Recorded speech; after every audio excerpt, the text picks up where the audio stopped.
like a one topic. It's called limbic system rehabilitation. It's an emotional processing of the brain.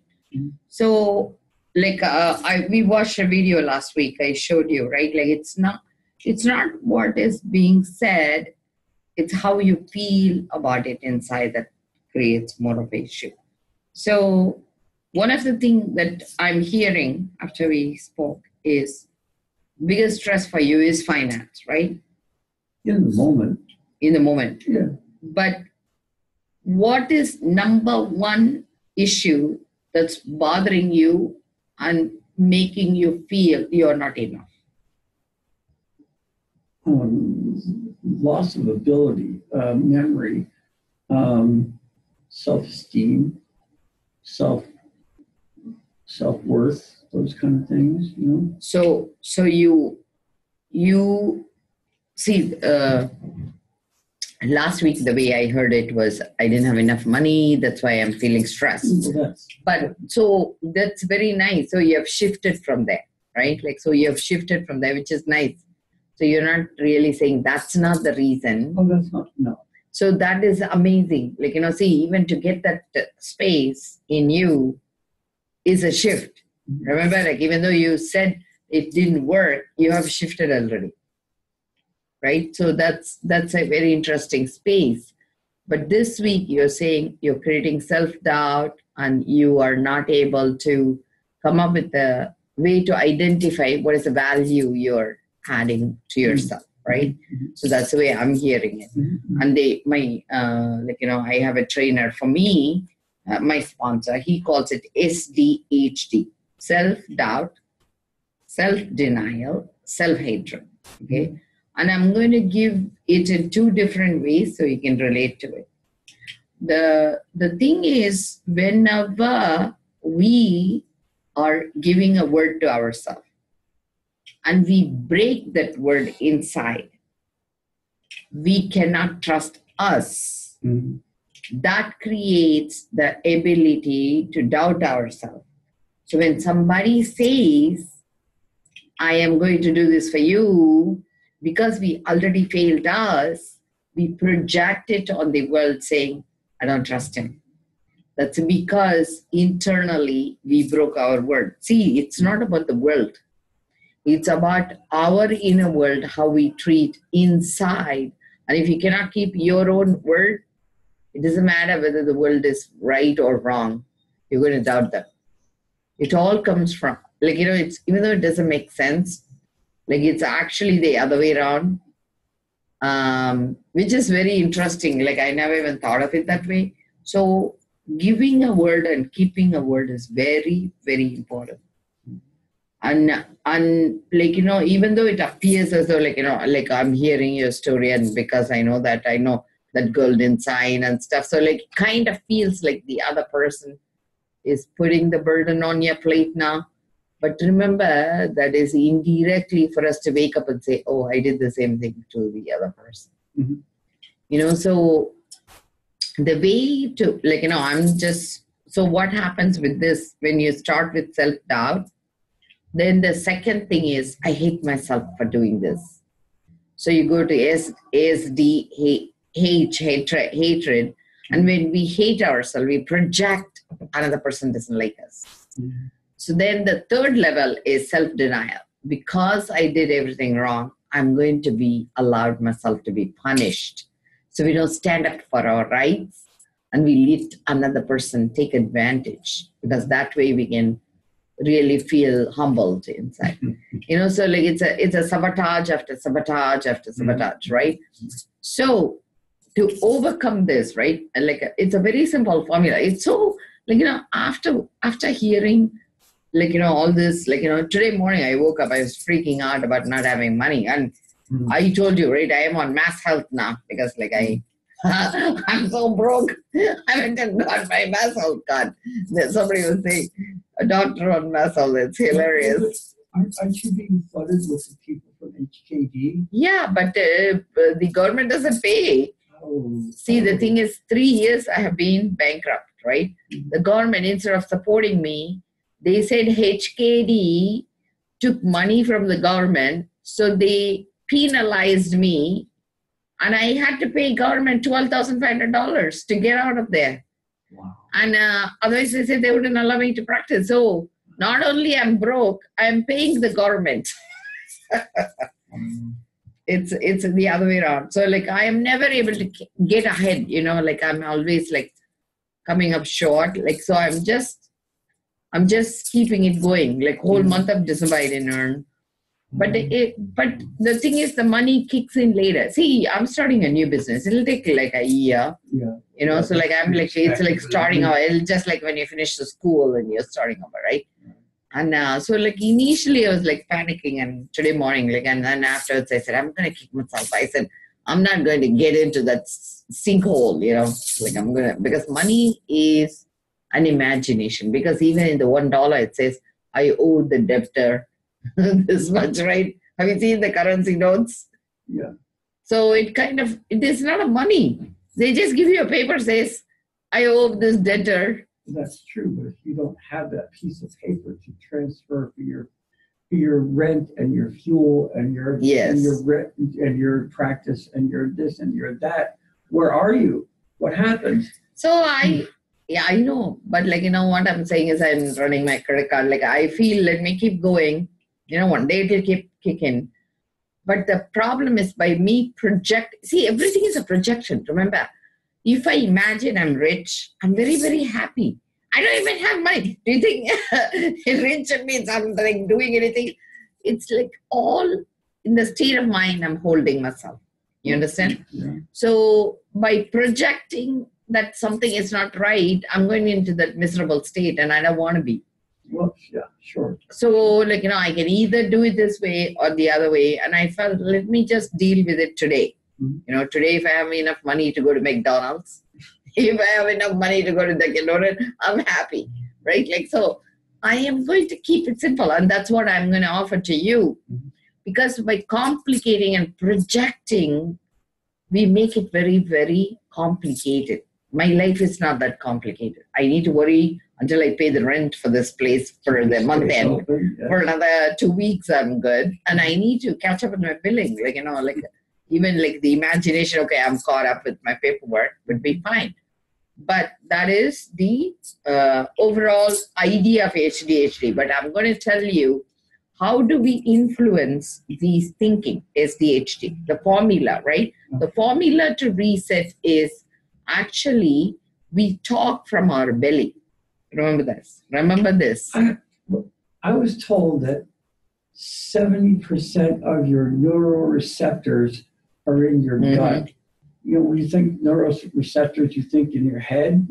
I was told by a professional that a lot of it lives in your gut. Yeah, because we stress. See, when we eat something and you feel rushed afterwards, it's a food allergy causing the stress, making us react rather than stress itself. And so, see, gut secretes serotonin, right? Just like brain. So when the gut serotonin is low, we feel our world is rushed. That's why, like, babies, when they have a bottle of milk, they'll give a big smile and they'll fall asleep. They're commercial. You're not yourself when you're hungry. Basha. Angry. I know. Yeah. So the way to influence, right? All our thought process starts in the belly button. It goes to the throat. Yeah. So if you're speaking poison, let's say we are speaking in a way that hurts another person, it's called sarcasm. Sarc means muscle, right? Chasm is cutting. So when you use sarcasm, you're hurting another person, and guess what? They're going to hurt 10 times back, right? And then you go into this mode. And so the best thing is to influence our thinking, which is starting from belly button to throat, and say, I refuse to believe that about me. That's number one. Okay? Because it's all thinking starts from the belly button. So if you're feeling stressed, go eat. Like, actually, I was driving. I always pick my husband's name. I apologize. And I was thinking, oh my God, this guy, when he goes home, he's going to, give me some thing to think about. I'm stressing already financially. He's going to do some stuff with me. So I pull into Wendy. I said, I'm so hungry. So I ordered like a dollar menu. I like their dollar menu. Mhm. The minute I eat something, like I think nuggets or something, and I come out, I'm saying, oh my God, my husband is so cute. I was telling my husband when I went home, he says, you better stop somewhere, eat and come home. Seriously, we are such a moron and we believe our world is difficult, but it's all stupid. It's like, seriously, go, like sometimes I just go have my own food, fast food and watch a movie for like $10. I'm super happy. Actually, sometimes when I argue with my husband, I said, okay, I'm going to go for a movie. He says, oh, I also want to come. Sometimes I want to get away from him. He wants to hang out with me. So that is first thing, right? You influence your thinking by speaking to it, okay? The second thing is you truly need to listen to another person, what they are saying. And I'm going to bring up another topic, which, English is my third language, okay? The first language is tones. I speak in tones, just like a baby or young people who don't have language, I hear blah, blah, blah, blah, blah, good, blah, blah, blah, blah, blah, bad, right? Yeah. So it's essentially the adjective is what I hear. And whatever preceded, even if I don't comprehend, I'll plug in words that kind of phonetically sounded similar. I'm kind of spatial dyslexic, I think. I have not understood exactly the term. So the logic doesn't apply, but the music applies in my brain. Okay. Do you understand? I hear people as music. So me and my husband, the reason I'm bringing it up again is we were in New Hampshire and I wanted to watch the movie during Christmas called Ralph Broke the Internet. Have you seen that one, the new one?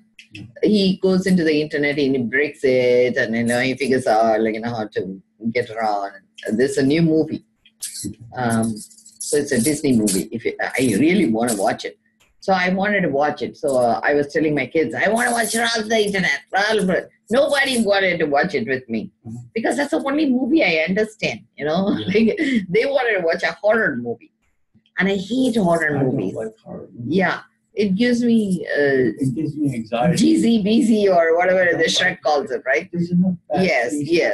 Because I feel I don't want to hear somebody's imagination that's so rotten, Right. I would rather have a simple brain. I'm a very simple person in my brain. So my husband says they actually, half the American slang I don't understand, okay? And after they start laughing, I'll ask them, hey, what was the joke about? They said, shut up! And then they'll go sit one seat over in the movie theater because they cannot stand me. So they always will leave one seat in between. So going with them for movies, sometimes it's so annoying for me. So my husband finally had enough of me because I kept on saying, I want to watch Ralph the Internet. So he says to me, we're going to have a family movie time. And I don't want you to keep saying about that because the boys doesn't want to watch. My kids are, like you saw them, 20, 19, and 16, right? So my husband says to me, do you want to watch a dull movie with us? And I said, why do you want to invite me for a dull movie, right? So, and he was getting very annoyed with me. And I'm saying, why is he again and again asking me? And then I finally realized what he was saying. Do you know what he was saying? Was, do you want to watch adult movie? Adult? Oh, my God. That could mean a lot of different things, but okay, Because animation versus... he's talking to my level, right? Right. Okay. So I could only hear dull. I'm saying, because the way he pronounces, he sometimes chooses certain words.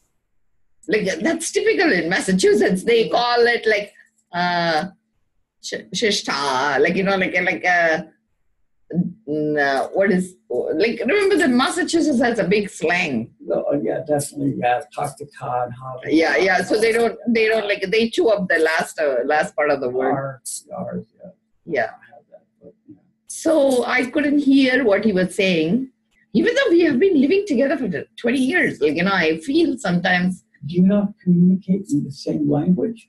No, we speak English, but I was raised in British English. Our school, we're taught in British English. American English, I find it very, very difficult. Okay. So, like, when he was saying something, I'll ask him to repeat to me 2-3 times, and it just annoys the heck out of him because he says, I don't listen, I don't respect him.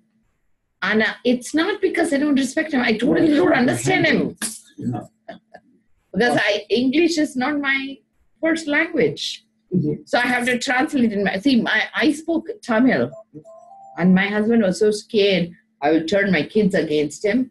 So he forbid me to speak or train my kids in my language. And he doesn't like to listen to music.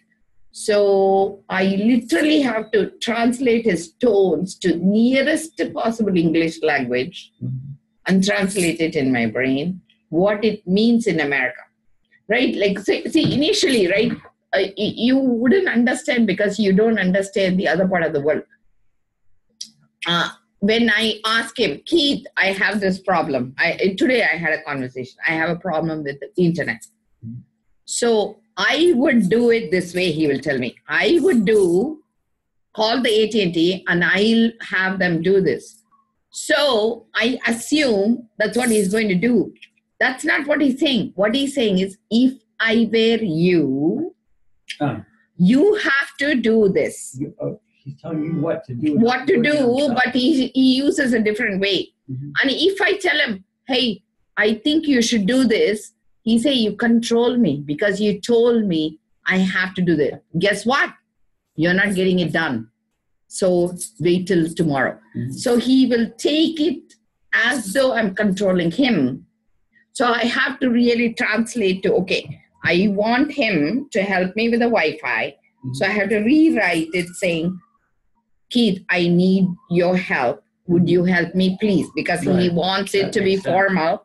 No, that makes sense to you, not to me. See, remember, in India, I want to speak. If I want something done, would you help me? That would be enough. That's not what it is. He wants me to be accountable because I'm an adult and I need to take care of it. But he would give me the rules and I have to say it in a way that he can understand it.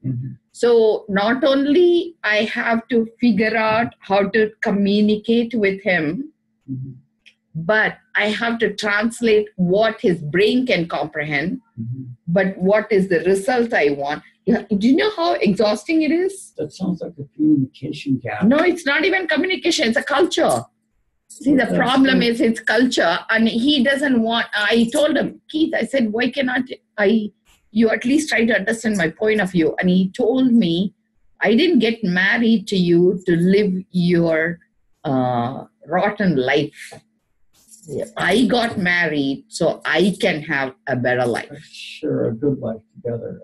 See, no, it is a good life. But the thing is, he is appalled. I'm not grateful. See, anytime I say, why cannot you do that? Wishfulness, he says, is coming from a place of ungratefulness. So I need to say it in a way that he understands. That's why I'm saying it's not.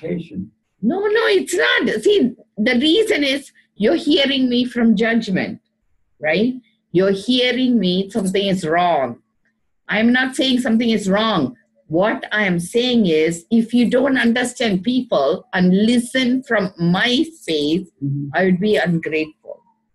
So instead, what I understood last year was, don't hold your identity, lose it in me, and live my lifestyle so we can have a better life.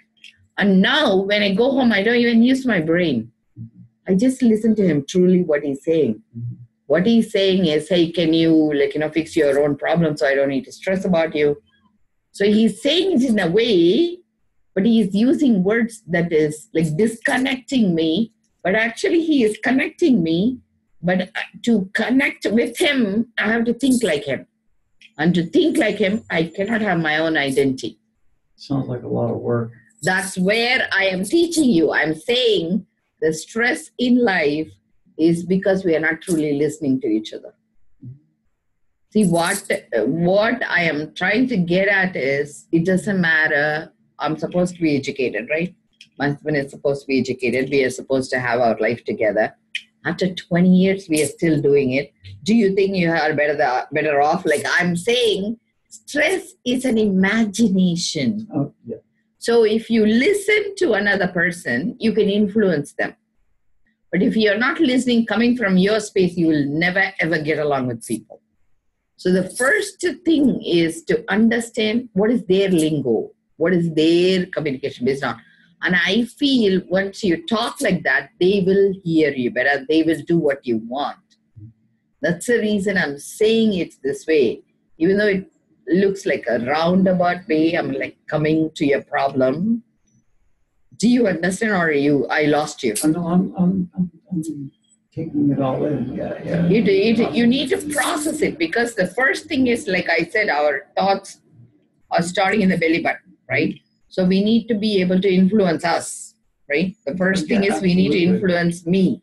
Yeah. And then when I influence me, when I'm saying I'm having a rotten day, hey, no, I'm not having a rotten day. Let me go to Wendy's or let me go to the movie. So you influence you. Second thing is to influence another person. You really need to understand them, where they are, what is their thinking, what is going on with them, and then do it in a way that makes sense to you, because you want them to give you the result you want, but talk to them through their listening instead of trying to talk from your understanding. When you start from your understanding, you totally blow it over and you're going to have a bad day. But instead, if you listen to them and talk to their listening, you become influential. When you become influential, you can lead that conversation. When you lead that conversation, your self-doubt will go away. Because if you do one thing right, you'll do a million things right. Do you understand what I'm saying? Yeah, I found just the opposite. I've done 1,000 things right, and the one thing that I've done wrong has been the one thing that's been held up. What is that? In my profession or whatever, I've done, like I said, 1,000 things right, and the things that people will tend to remember is the one thing that you blew or the one thing you did bad. And why do you come to that conclusion? What? Why did you come to the conclusion they focused on only one thing that went wrong, not the 1,000 things? That's what people tend to do. They tend to No. Give me a specific example, because we are talking about it today, right? Like what happened last week versus this week. So last week you said finance was an issue which shifted, and today no, it's still there. I'm just not. No, but like today you said you are having self-doubt, right? That's been there forever. So we cannot fix forever problems, but we can fix one thing we can carry forward. So if there is one thing that will give you self-confidence, what it will be for this week? Because that's where you're going to influence you and others. Some sort of a positive response from some of the things I've done this week. I don't know. Pick one. Well, right in the moment, it would be this whole paperwork thing that I'm going through with the DTA and the SSI and all that stuff, but that's not the main focus of what's wrong. I mean, that's just a part of what I have to do here. So tell me one thing that's going to show up in your life that's going to make you say, I feel good. So,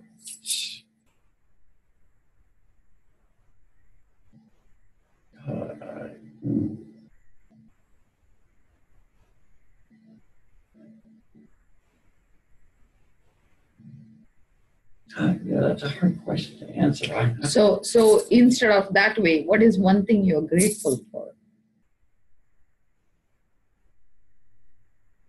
That I'm still looking, that I'm still out here trying to figure out what's going on. So you haven't given up on yourself. Okay. I'm doing this. I'm Yeah. You're gaining. I'm still floating. I'm not going down.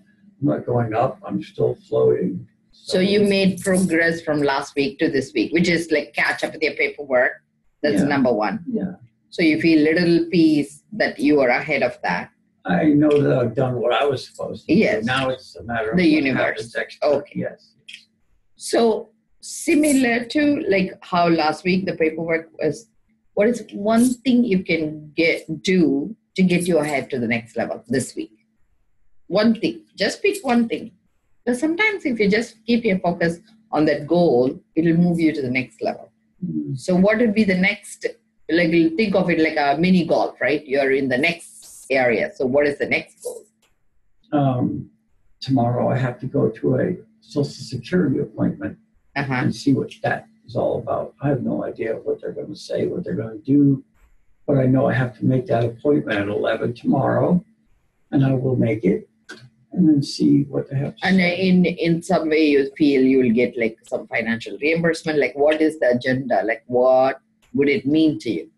Why are you even making the appointment? To see what degree they will declare me to be disabled with my back and my mental issues. So overall you're focusing on being disabled, right? Well, is that what your agenda is? I'm focusing on seeing what is available to me because of my disabilities.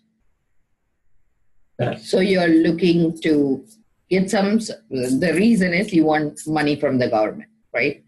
Disability money from the government. Well, money that I've paid in for the last 40 years, yeah. 4 years? 40. 40 years. 40. So you are thinking of collecting, so SSI income. Yes. And you're trying to figure out how soon it will come in. Or if it will. They usually deny you. I see. Usually you have to get denied up to 3 times. And if you're still trying to pursue it, you have to go get a lawyer. I see. That's the story I've gotten from so many people. So, and how much would the lawyer cost if you're going to pursue? They take a percentage. I see. So so maybe why don't you, there is a law library. Why don't you do some research on your own? You want me to help you? Yeah. So I will create like my agenda. What are the criteria you need to meet? Would you do the same thing? Like so that we can compare notes? Oh yeah. I'm not sure where to look except the library. There is something called law library. Well, okay. So what you need to know is what is the code, Massachusetts General Law, MGL. Code number, whatever it is. So keep that as your homework. MGL. What is the code number for that law? Okay. Text it to me today. Or whenever you find out. That's your next thing. Okay. Text it to me. Okay. And I'm going to read it over like a paralegal. I'm going to work as your paralegal. Okay. And you can do the same thing. You can be your own paralegal. We will work as a detective between us. We'll come up with a strategy. And I'll try to figure out what are some tools available. So because whenever we do something constructive, we feel happy. Well, it definitely makes you feel like you're doing something. Yes. Towards bettering your situation. The reason I'm telling you is I've been sued so many times you wouldn't believe. So I had a guy who was homeless and who was an addict, and I felt so bad for him. So I used to have a condo in Framingham. I let him move in, and he was in Red Roof Inn. I picked him up. He said, Dr. Brown, he said, I'm paying $350 a week, and I'm exhausted, blah, blah, blah. I felt so bad for him, okay? And it was my maiden, or bachelor apartment or something. So I let him move in. He lived there for 2 years. He couldn't pay any rent at all. He'd sometimes give me $50 or something. After 2 years, he sued me because there was a cockroach in his sink, he said. And he says, by law, I'm not allowed to give him an unhygienic apartment. And Framingham. That's called biting the hand that feeds you. No, because they have more squatter rights, it seems, in this country. I didn't know this. So then actually I was told, but he was on disability. He was only 52 years. 7 years he's been on disability. And so he said he hired a lawyer who's pro bono, willing to work. So I looked at the lawyer. I said, how can you sue me when he's not even paying rent? And the lawyer said, by law, it seems I'm allowed $7,000 lifetime to get money from him. Yeah. And he's going to sue me in such a way that I would be asked to pay him first month rent, last month rent, and a deposit to safely move him. And they said if they won, he is going to sue me for $12,000 lawyer fee.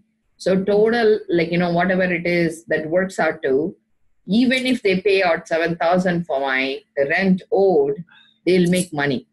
So I actually, decided to go to law school. Okay, I studied. I actually hired Bruce Cage right down the street. I went and told Bruce Cage. I said, "Hey, Mr. Cage," I said, "would you teach me how to fight my own case?"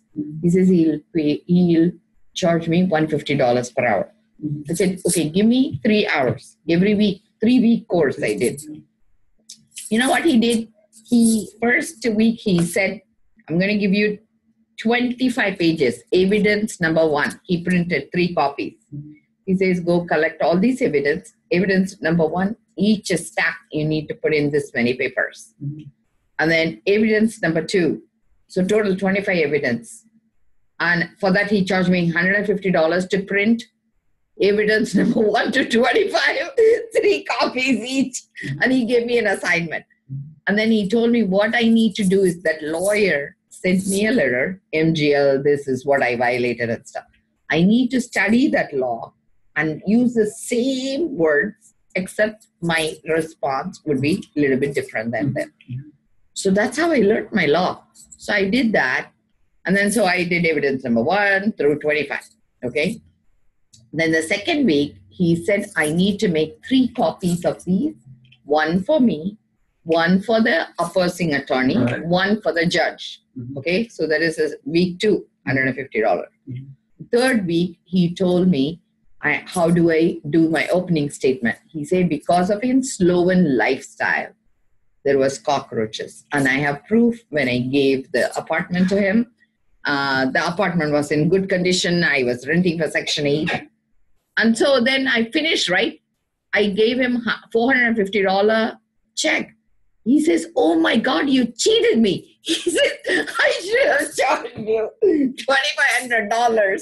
He says, you are getting a steal. Cage, he was so pissed off at me. So I went and I argued my own case, okay? And actually the judge, he thought it would be only a 2-hour case. Our case went on for, because I have 25 evidence to produce. And so I put that guy right on the stage and I said to him, I said, the day 1 when you moved in from Red Roof Inn, did you know that you were going to cheat on me? And, so he laughed, he smirked. Judge said, it would be a contempt of court if you laugh at her. And he said, take it very seriously, you need to answer. So then he kept his mouth shut and he said, I was thinking my son will join me. And he says, between both of us, because the rent was $750 and they were getting only $750. There's no way he could have paid the rent. So I told him, how could you have even, and you were saying you were paying $350 per week, which means he was paying $1,200 for Red Roof Inn, and he's moving in, and he right outside, he knew he couldn't afford. He says, no, I was trying to do both me and my son together, but it seems the son's girlfriend got pregnant, so the son couldn't move in. So because of that, he has always sued people, so he felt it was okay. So I asked him, what's your name? What's your date of birth? He gave it to me. And I could look him up in my medical records and I could see how he has gone to different doctors and stuff. So I could see his pattern and stuff. But the thing that I learned afterwards is squatters had right. And I told the judge, I did it because I wanted to do the right thing. And the judge told me, you have no business being kind. He says, government is there to take care of this. So you need to be punished for what you did because he violated a law. And I said, what did I violate? He says, you disturbed a peace of a person by asking him rent, which created stress in him. And because of that, you violated the peace.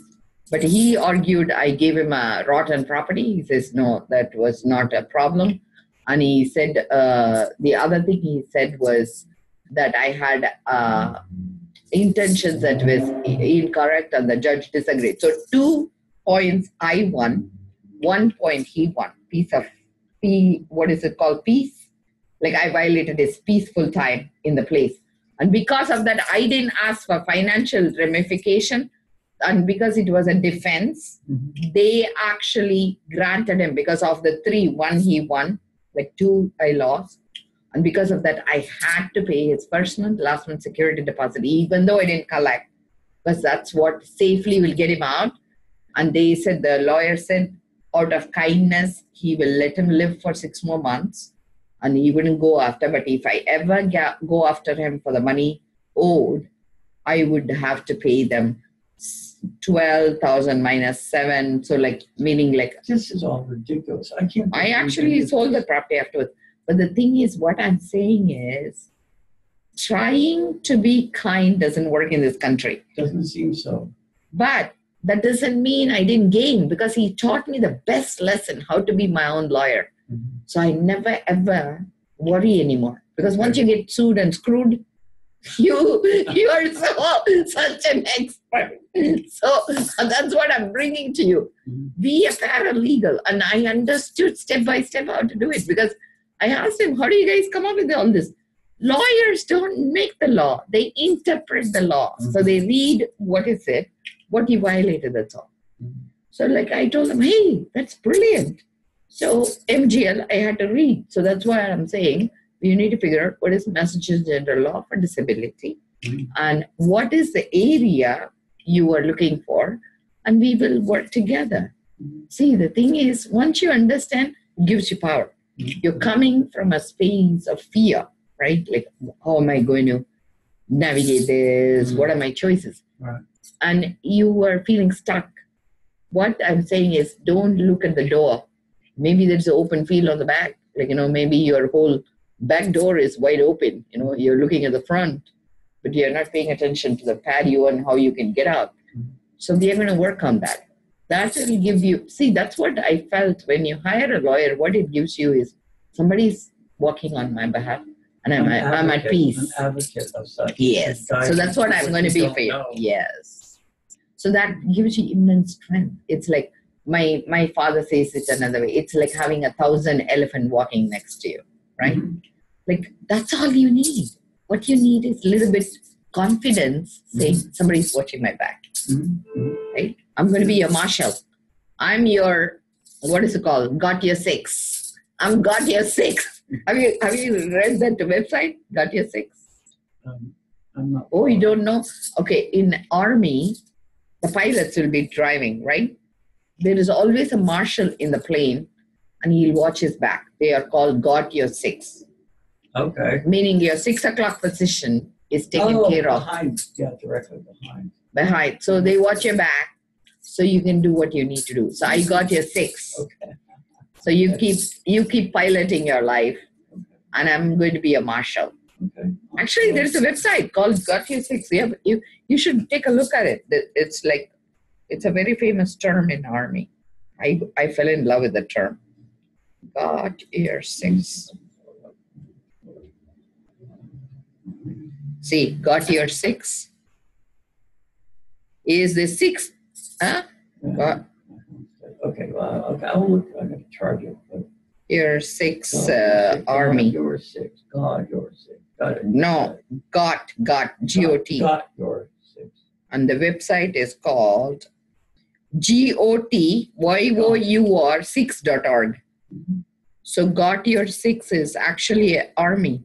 Okay. So see, got your 6.org. Actually, they have code of conduct and so you can get a pin. Donors will get a pin. So we're going to be each other's got your 6. Okay, that works. Does it make you feel a little better knowing you have something you can do this week?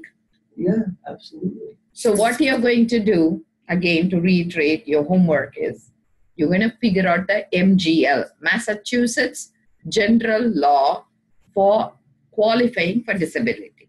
Okay, every section is under a certain number. You want me to write it down for you?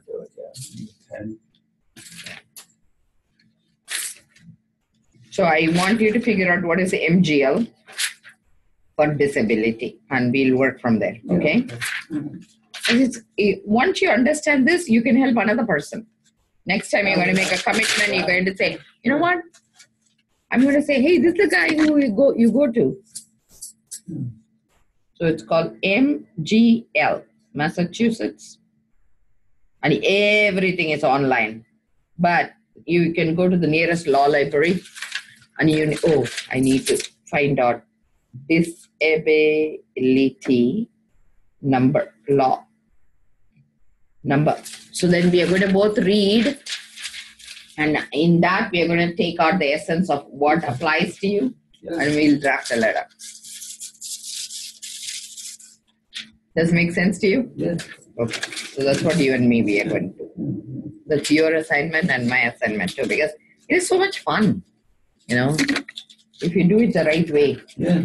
Instead of using your mind to run ahead and worry you what is not working, will make it work so that you can help anybody.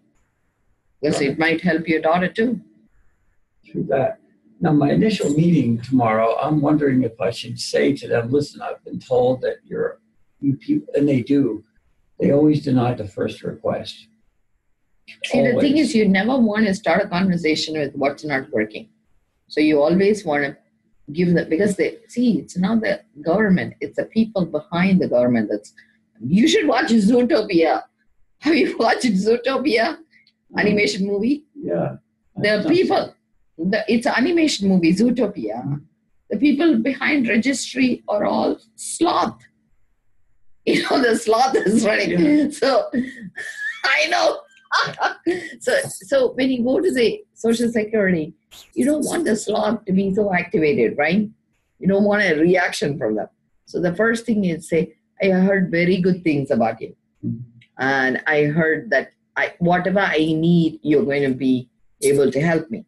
That gives them the boost, right? Mm-hmm. So start your conversation with what is working, not what's not working. Okay, that's number one.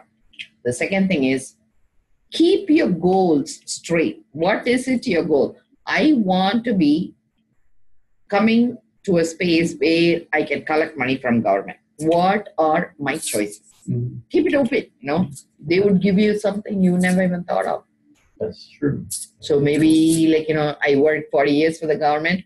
What is the earliest I can collect money and what are my choices? Mm-hmm. So don't even focus on disability. What is my way to work with you guys? What are my options? Yes. So just keep it simple. Mm-hmm. And then my intention is I'm struggling and I'm trying to look for resources. Can you provide me any of the resources? Mm-hmm. So now you have 3 buckets you can fill, and you can fill it the way you want. You can pick and choose. When you go with the attitude, first time you're going to fail me, second time you're going to fail me, so I'm going to hire a lawyer, so I'm going to come and be very annoying with you. They're saying, okay, go ahead. Oh, yeah. So that method wouldn't work. And remember, that's, remember that movie where this guy is homeless, he's traveling with this guy who misses the flight. They will be they will be in the hotel together. Planes, trains, and automobiles. Yes. So remember that. Don't be the smart guy. He pisses everybody off. Okay. Yeah. So you go with the correct attitude and you'll get the correct result. Does it make sense to you? Yeah. So we have 2 assignments. One is MGL. You're going to look up. The second thing is tomorrow when you go in, you can text me too. I would love to hear what is happening with you. Okay. And that way, we'll be pen pals. And I'm going to work with you. Because it's so much. I also learned indirectly. I learned from each person's experience how to help another person. Everybody's failure or victory gives you a piece of information on how. Yeah. And what it actually does indirectly is choose up time for the other person. Like the way you, let's say now, the first person, it's like I'm taking 5 days to come at the diagnosis or conclusion or result, right? by us walking this, next time I'll have it 1.5 days, right? So like that's what we are cutting short the time. We're chewing up the time, so we build the results faster. And then we expand on it. So we can create our own resource library, right? Like next time I'll say, hey, if you have this issue, I know your go-to guy. I'm going to give you his text and his number, and he's going to work with you, right? So this will give you the ability to master that piece. So this whole year, I'm going to put you on my legal team. You're going to be my legal team. Not only are you an audio engineer, you're going to be my law and order guy.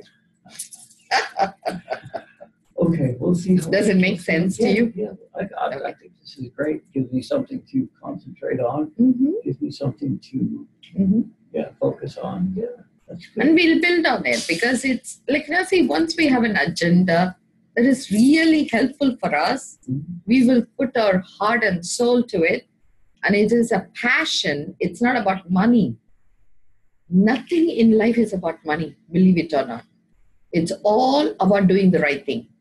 Because when you do the right thing, people give you money because you're doing the right thing. Yeah. That's what I think. Cause and effect, I guess. I'm so proud of you, okay? Thank you for doing this project.